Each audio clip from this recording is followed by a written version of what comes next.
Dear Mr. Chairman, dear Sir Secretary General, dear heads of state and government,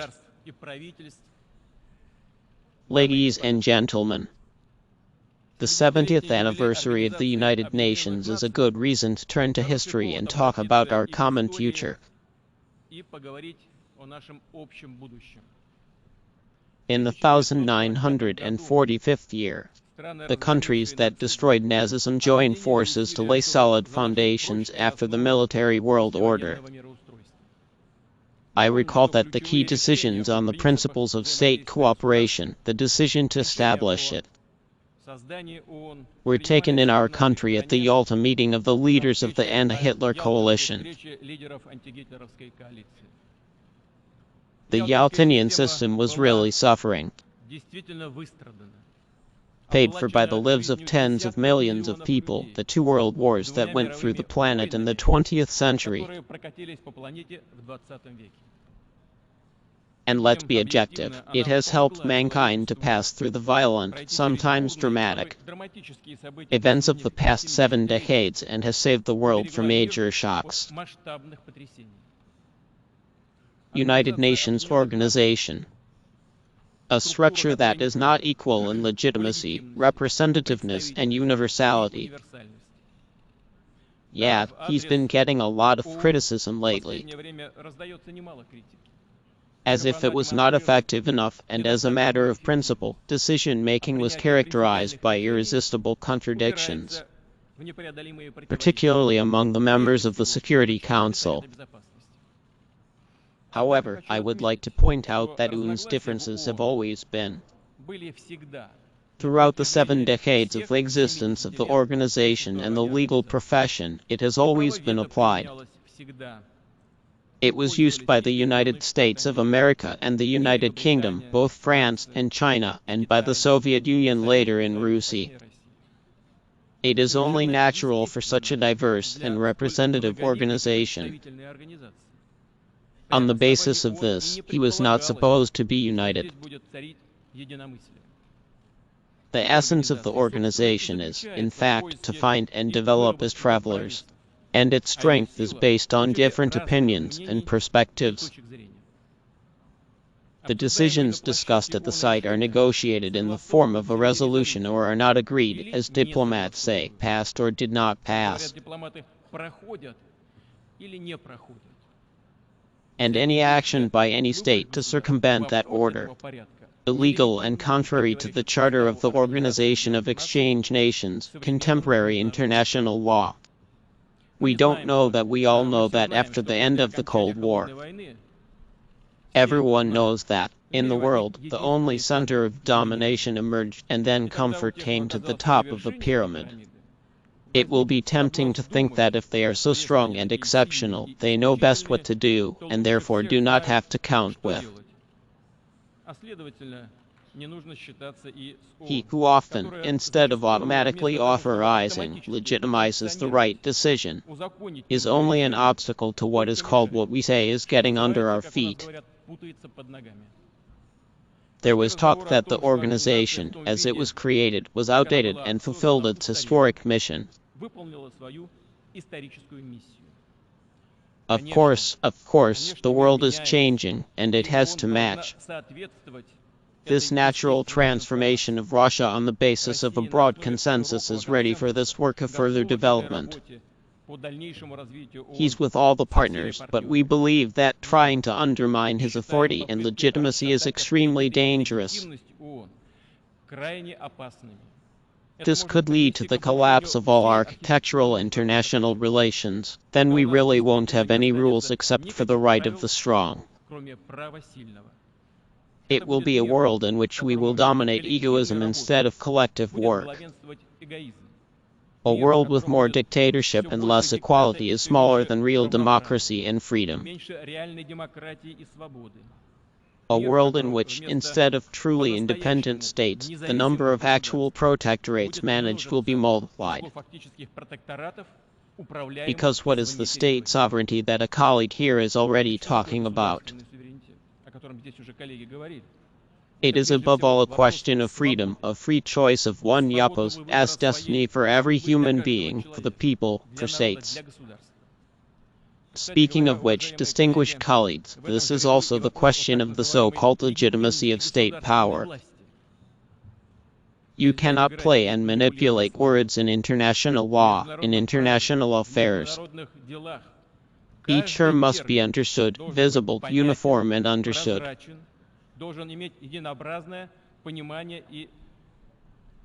Uniform criteria.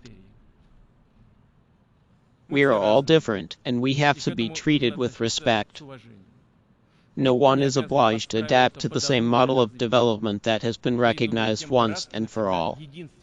And we should all not forget the experience of the past.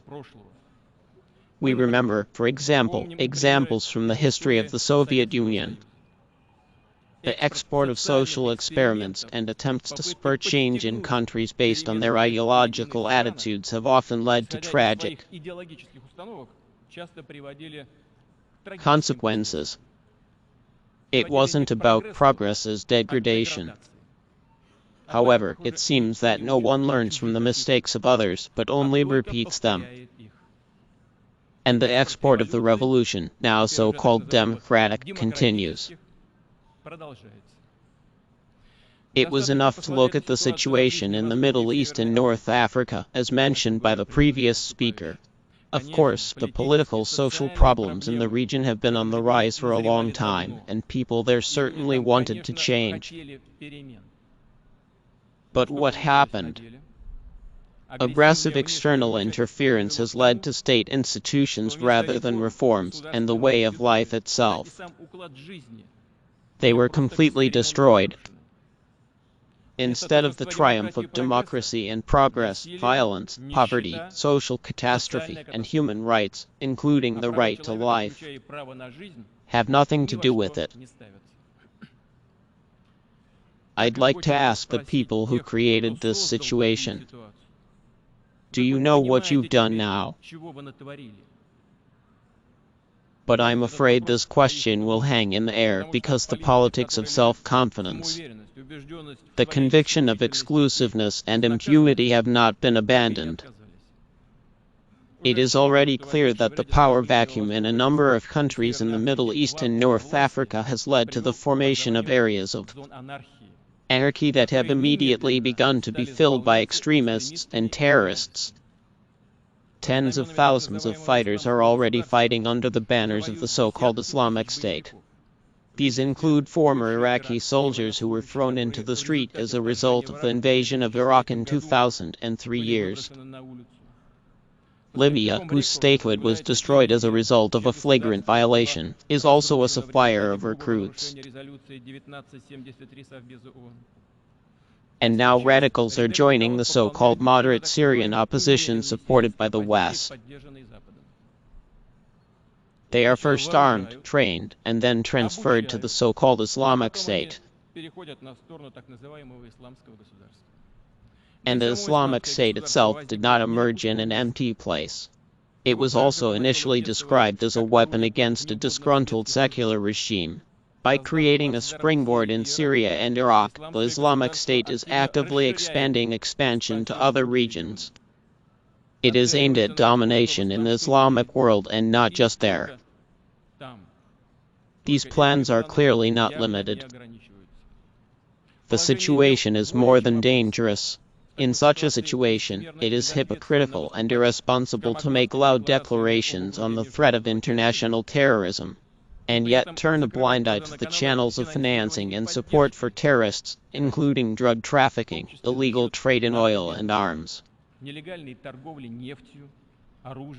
or attempts to manipulate extremist groups and put them at their service for their own political ends. Hope later. One way to deal with them is simply to eliminate those who do so and think so. I'd like to say, gentlemen, you're dealing, of course, with very, but not with the stupid or the primitive.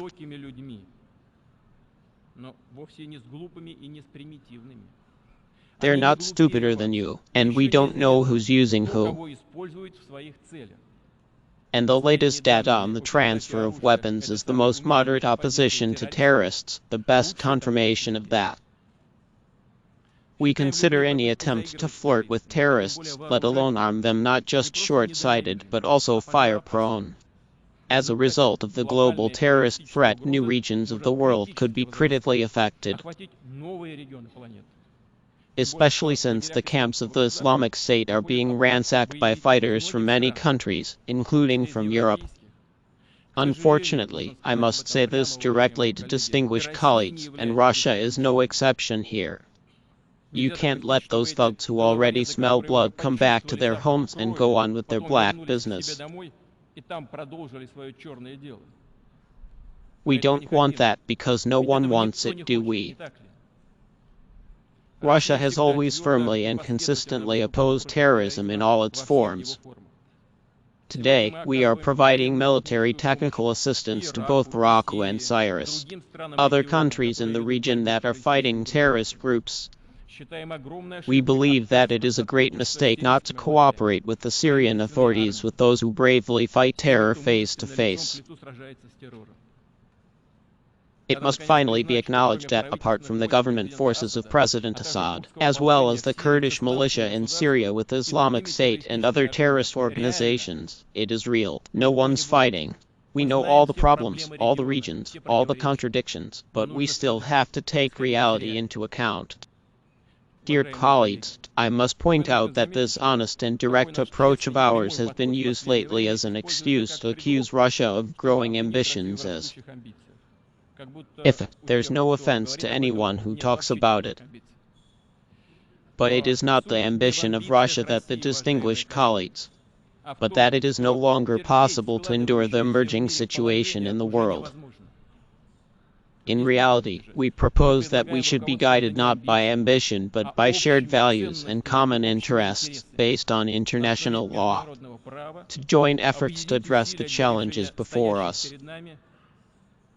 New challenges and the creation of a truly broad international anti-terrorist coalition.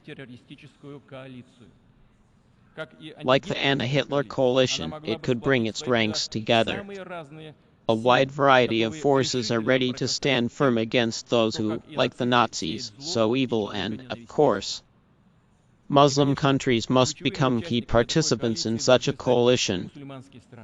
The Islamic State is not only a direct threat to them, but Islam, the world's greatest religion, has also been desecrated by its bloody crimes. Ideologists bully Islam, pervert its true humanistic values. I would also like to address a Muslim spiritual leader. Your authority and your mentoring are very important right now. Word. It is necessary to protect the people who are being recruited by the militia from reckless steps. And those who have been deceived and all sorts of circumstances found themselves in the ranks of terrorists must be helped to find a way to live a normal life, lay down their weapons, stop the fratricidal war. In the coming days, Russia, as chairman of the Security Council, is convening a ministerial meeting to undertake a comprehensive analysis of the threats in the Middle East first and foremost. We suggest that we discuss the possibility of agreeing on a resolution on the coordination of all forces that oppose the Islamic State and other terrorist groups. Again, such coordination should be based on the principles of the Charter of the United Nations. We hope that the international community will be able to develop a comprehensive strategy for the political stabilization and socio-economic reconstruction of the Middle East, then respected friends and refugee camps to build a stream of people forced to leave their homeland, literally flooded the neighboring country and then the Europa. There's hundreds of thousands of people here, or maybe millions of people. This is, in fact, a new great bitter displacement of peoples and a hard lesson for all of us, including the Europeans. I would like to emphasize the need for compassion among the refugees and support. However, it is only through the restoration of statehood, where it has been destroyed, by the strengthening of the institutions of power where they still exist, or by the provision of comprehensive assistance to military,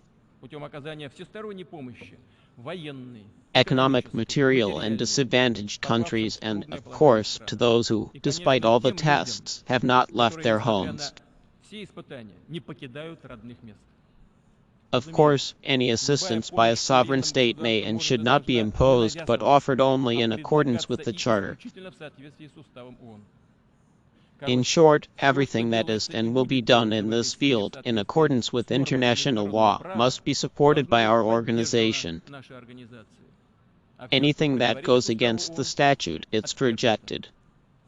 Above all, I believe it is essential to help rebuild the state structures in Libya, to support the new Iraqi government, to provide full assistance to the legitimate Syrian government.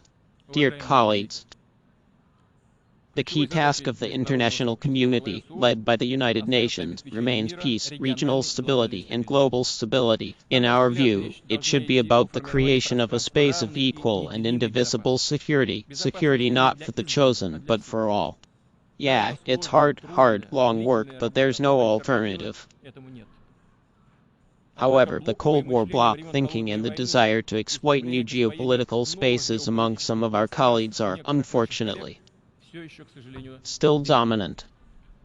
First, the NATO enlargement line continued.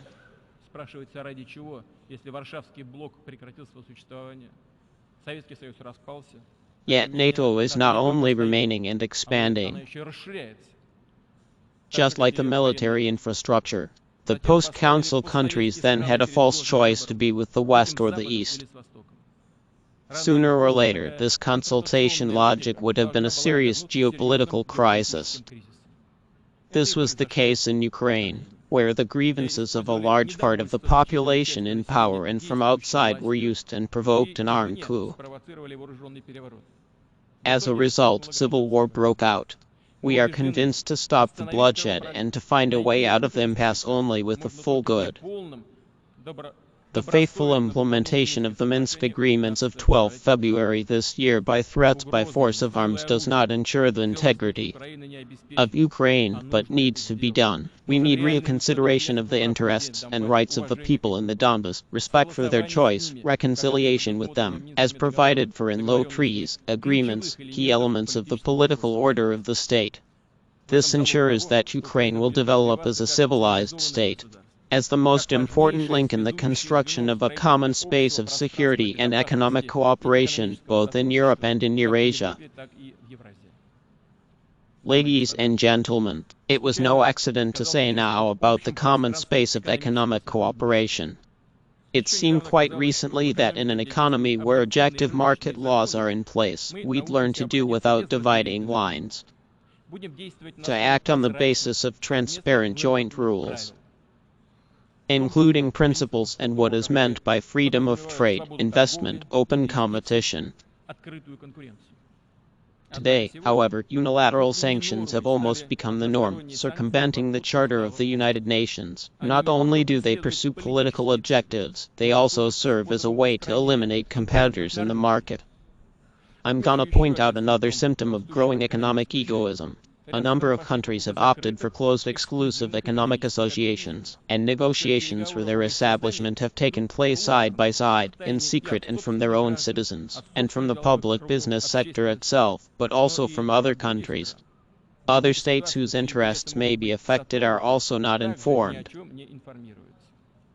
Perhaps all of us want to face the fact that the rules of the game have been written, and are once again in favor of the narrow circle of the chosen ones, without taking part in the household. This could lead to a complete imbalance in the trading system and the plundering of the global economic space. This problem affects the interests of all states, and affects the prospects of the entire world economy. So we suggest that it be discussed in both groups of 20. In contrast to the policy of exclusiveness, Russia proposes the harmonization of regional economic projects, the so-called integration based on universal, transparent principles of international trade.